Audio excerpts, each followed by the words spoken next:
realize I look ridiculous. I have on giant pink glasses and a shirt with a clam on it. And I've got my own personal Ninjago in there. That's Amos. He's 8. And for 2 days, I've been pondering doing a video about this. Finish the crown. Finish the crown. Okay.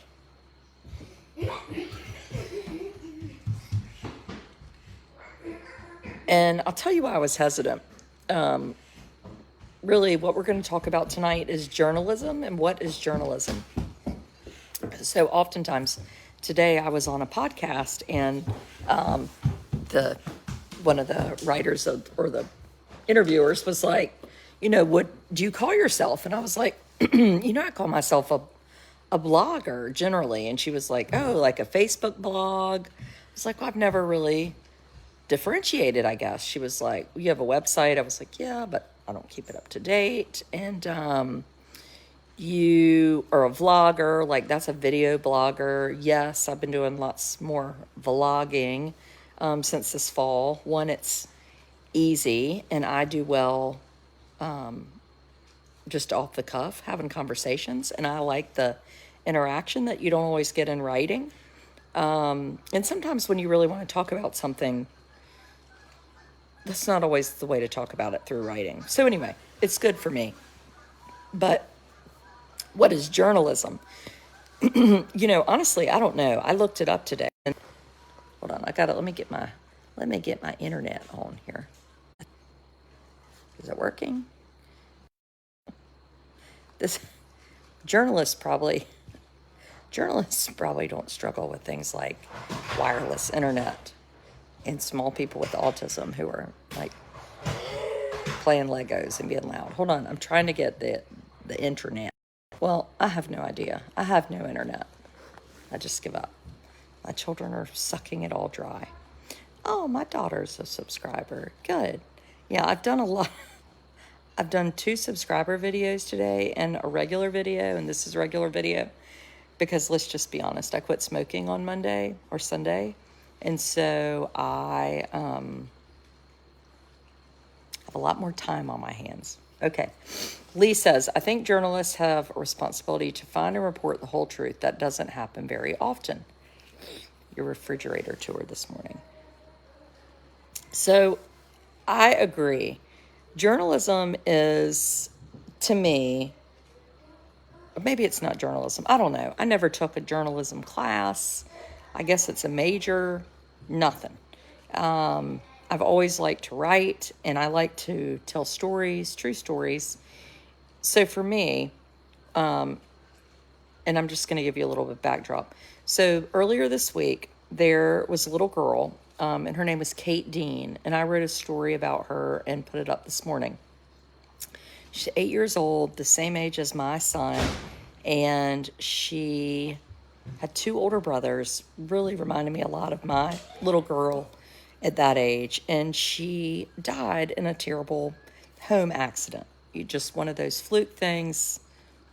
And anyway, I'd heard about it through my Sunday school class. They live just a couple towns over from us. And, whenever you hear a story like that, you immediately think of your own family, right? Like I just said, I have an 8-year-old. I have a daughter with 2 older brothers. I lost a brother. It hits us, right? Like in the gut, in the heart. And I think we all, particularly parents, can say, holy crap, that's awful, right? But I don't run out and write about it, typically. And there are a few reasons why. One, it's not my story to tell. And 2, I always want to be really cognizant of how families are feeling and thinking. And maybe I've done it in the past, but I have never written a story. Well, that's not true. I did one time write something and somebody reached out and was like, you shouldn't have shared that. And I think I conceded and said, well, you know what? You're right. So maybe I have done that. But in this case, an article came out in their local paper, the Daily Advance, which is owned by a larger company that actually owns my paper, the Chowan Herald, the Rocky Mount Telegram, lots of different groups. And their local paper put up this story, and it was all about the details of the accident.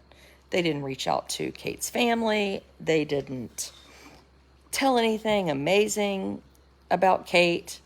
So you just read the story, and you were like, well, that's horrible. And it broke her family's heart, as it should have.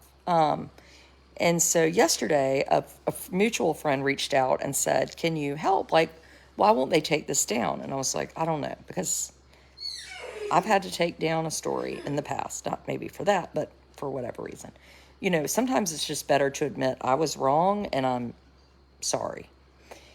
So I speak to the editor of the paper last night, and he was very kind, nice on the phone, you know, and I just said, listen, I write a blog, I live near you, and I think that was really poorly done. I said, you've got parents who are planning a funeral for their second grader, and they are commenting on your Facebook page how insensitive you're being. That's what Adrian calls read the room. So read the room.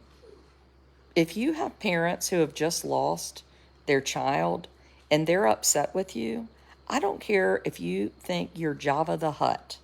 You need to stop, okay? Unless you are like full on Putin and in this world to be evil, then you need to stop. And it didn't faze him. And I said, you know, I wrote a story about a little boy who was killed by an alligator at Disney World. I was paid by Disney to write that story. And I asked them, can I be the one to write the story? And they were like, no, we're not writing that story. And I was like, I really think we need to write it. Like, not about the details, but just about how the whole world is grieving with them, right? Or a little boy in Nags Head a few years ago was on the beach with his mother and a wave swept him out and he died. And I wrote about how accidents happen, right? And I have a little boy and things happen, and it's real easy to say, well, I wouldn't have done this and I wouldn't have done that. But no, that's why it's called an accident. And we're human, right? We're human. So anyway, and it's never easy to write. It's never easy to write. So I'm saying this to him, and I said, you know, one thing I do, clearly he doesn't give a shit. Oh, God. One thing I do is if I'm questioning, is this a good idea to write? It probably means it's not. But I will send a story to a family first. What's happened? My phone. Your battery has died. Okay. Oh no. Well, here, the charger's in here. No, right here. Here's the charger. Look, please don't start yelling at me. Come in here. No. It's right here. Come here. Battery has died. There you go. Help me put the battery in the table. Okay, here, you take it. You can do it. There you go. Journalist here. Journalism is telling readers what's happening in their community in a complete, easily understandable manner as possible. So, Karen, I would add that not just understandable, but with humanity and grace and respect for a family, particularly when you live in a small community and you're writing. You know, when I write something, I'm aware that everyone in my community is reading it. And when I write something about the death of a child in my community or the use of drugs by a child in my community, I'm particularly aware of how I'm writing, right? I think that's really important. And I didn't write a story about the details. I will tell you, one problem I think with that is the article cited these details by no one that was there. So you could actually argue, well, it couldn't have been the truth, right? And if you're going to try to if you're going to try to be truthful, you would want to hear from all parties involved. But you know what I think happened? I think this person wanted to share this story because it was a little clickbait. And I think they didn't reach out to the family because they knew that was tacky as hell. And so if it feels tacky as hell, then you shouldn't do it. Right? You shouldn't do it.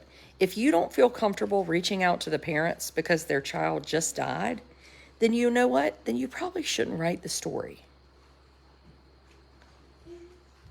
Yes, these are readers.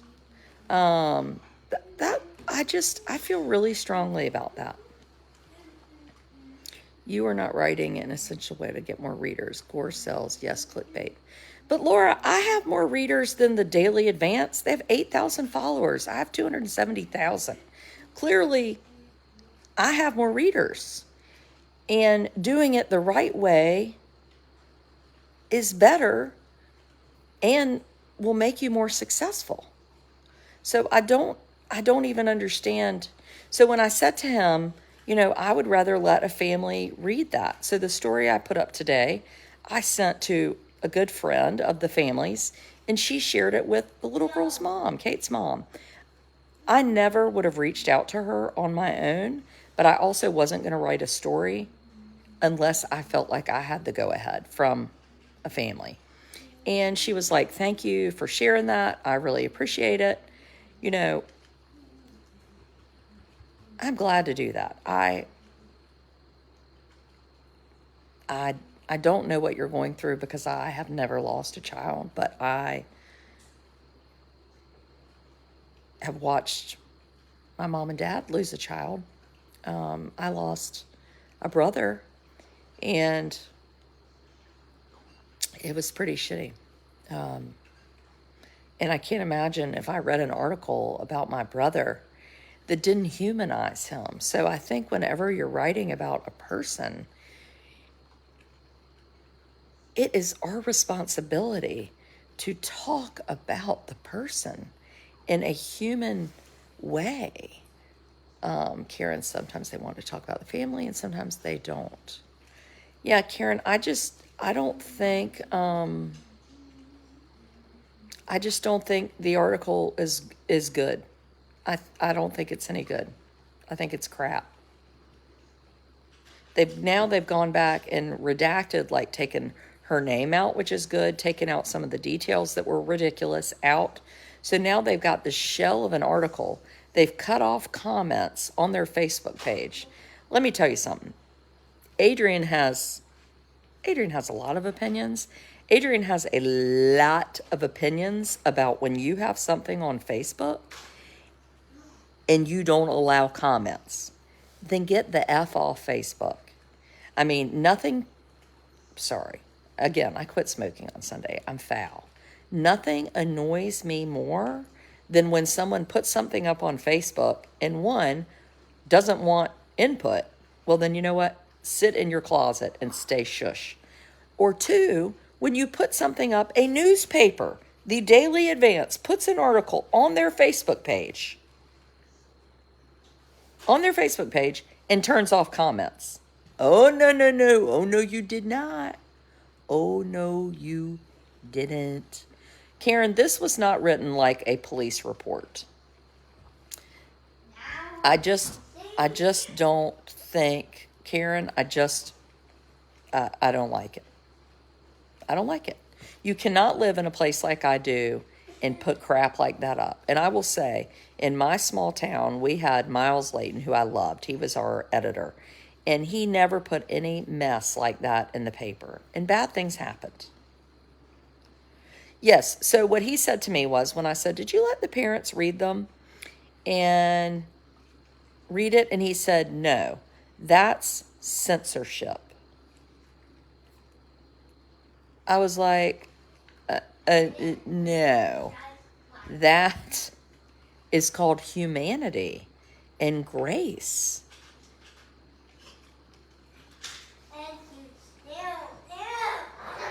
A newspaper, anyway, can you see me, lady? I can see you, lady. I can see you, Carolyn. Well, thank you. Yeah, turning off comments. I mean, what a P word. Anyway, when I have been in the deepest pain through death, the rest of life stops through. It needs everyone's understanding and passion. Oh, Kathleen, that's a really nice way to put that. What happened as a child passed. Isn't that enough? Yeah, I think it just doesn't do any good to not be kind. But you know what? You have a choice. You can say, you know what? I'm not going to follow the Daily Advance. I'm not going to subscribe to their paper. I'm not going to pay $10 a month to read their articles.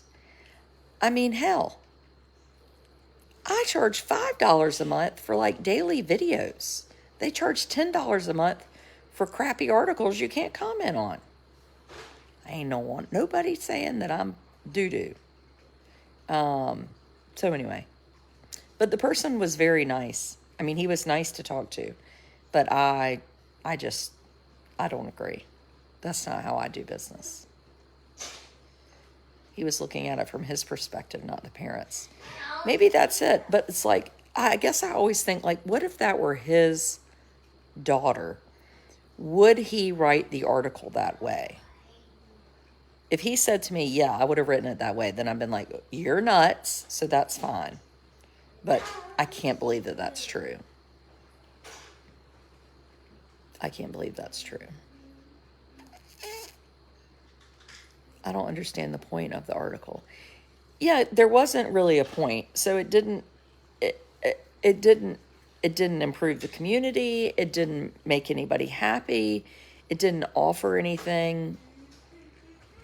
I don't know. I don't think it had a point either.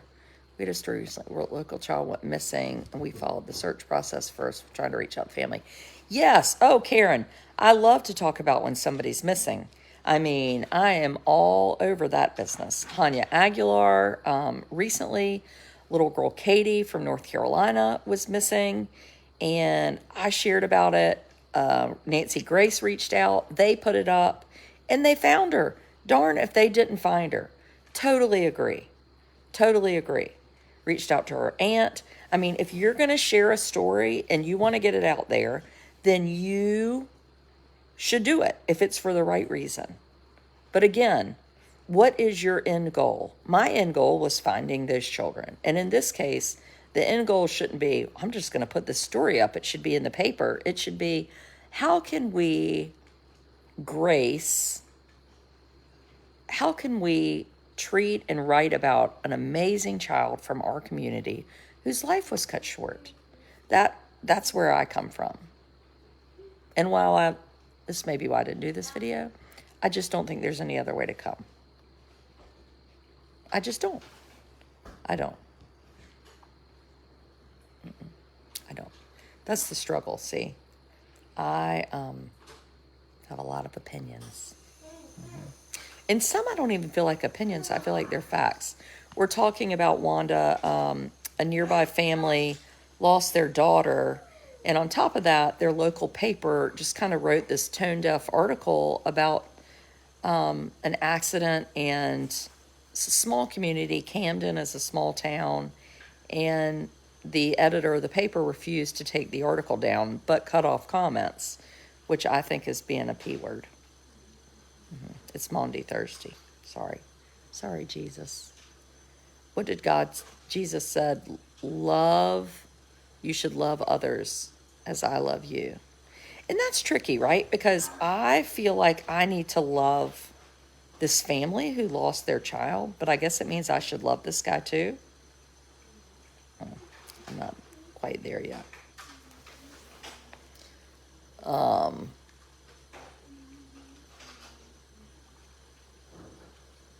My child suffered a non-fatal drowning. Someone praying for me. I'm thankful her story was not plastered in the news. Our community was so protective of our privacy. Amen, Carrie. What do you think about Summer Wells? Oh, we've talked about Summer Wells. I think just on my subscriber page, though. A lot of things, if people want to talk about, we talk about in my subscriber group. Just because there's lots of things to talk about, so. But yeah, we have talked about her. We don't love a-holes. No. No, we're not, Brittany. But I did see that little fellow with autism drowned. 4-year-old drowned with autism a couple nights ago. Like wandered out of his house and got lost. And I'll tell you what, it's the real deal. And maybe that's it. You know, I belong to this little person, not so little, but requires supervision. Children with autism are, I don't know, 5 or 8 times more likely to be killed in an accident. And you might wander into a street, into the water. We live on the water. We also have a fence. So it is, I guess I see it. Amos has gotten out of our house twice. Once when he was about 2, we didn't even know he had autism. He crossed 2 streets. I mean, we live in a little town, but still. And these nice teenage girls found him, called the police. They brought him home. And they were like, no one judged me. They didn't put it in the paper. There was nothing but grace, you know? And it was just an accident, you know? I had the gate closed. I have 3 older children. They had friends over, and one of them left the gate open. You know, it was just an accident. And Amos was fine. And I guess I think about how often do we get these saves, right? We get these saves. And we don't know. Or maybe sometimes we do. Have you ever driven in a car? Like today I was on my golf cart picking up Amos from the bus. And this car kind of went into my lane and it got out. Well, what if that car had hit us and the golf cart had flipped? And, you know, we had our seatbelts on. But all the saves we get, and we just go on with our life. And these accidents are the same way. It's like, you know, it's just one teeny thing goes wrong, and we've been saved 100 other times, but we don't always get a save. It doesn't always work out the way we want it. It doesn't. I wish it did. But it doesn't. So anyway, both runners. Ooh, I never had a runner until Amos. And he has flat run me ragged. So anyway, I don't know what journalism is. I do know that I feel really strongly that I want my words to lift up and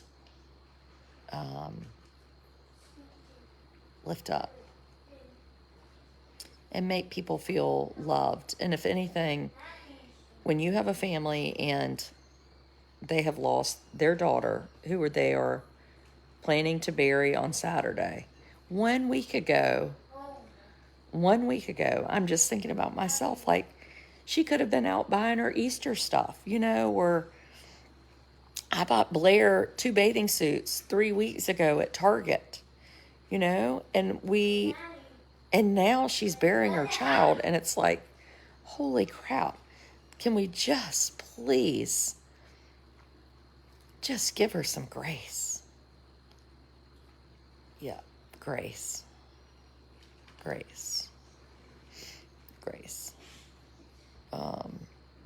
Anyway.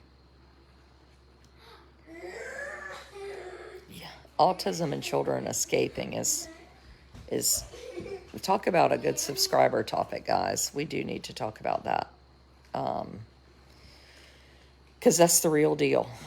Whew, we don't talk a ton about autism. We probably should more. But we get a glimpse of autism, though. What are you? He's angry. He's angry. Is he an angry horse? Okay, will you pick up my table, please?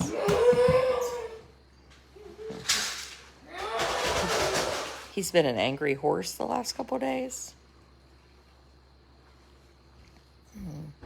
The angry horse is about to go to bed.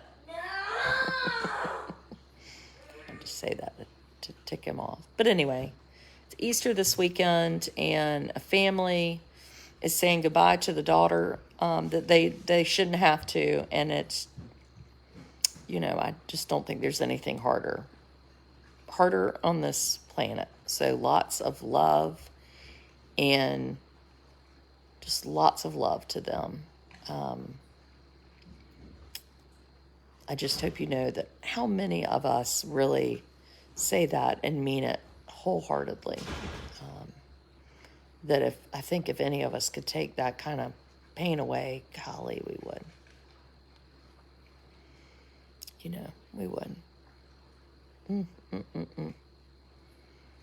So, journalism, according to Adrian, just, follow your heart. Follow your heart. Yes, Angry Horse is going to the airport on Monday. Speaking of journalism down the toilet, since we'll be on spring break. Spring break. So whoever thought of spring break doesn't think about taking Amos on a trip. Oh, y'all have a good... It's only Thursday. I keep thinking it's Friday. Y'all have a good Thursday. Bye. Subscribers, see you tomorrow morning, 9-ish, for a little chit-chat. Oh, Kathy, I'm sure it is.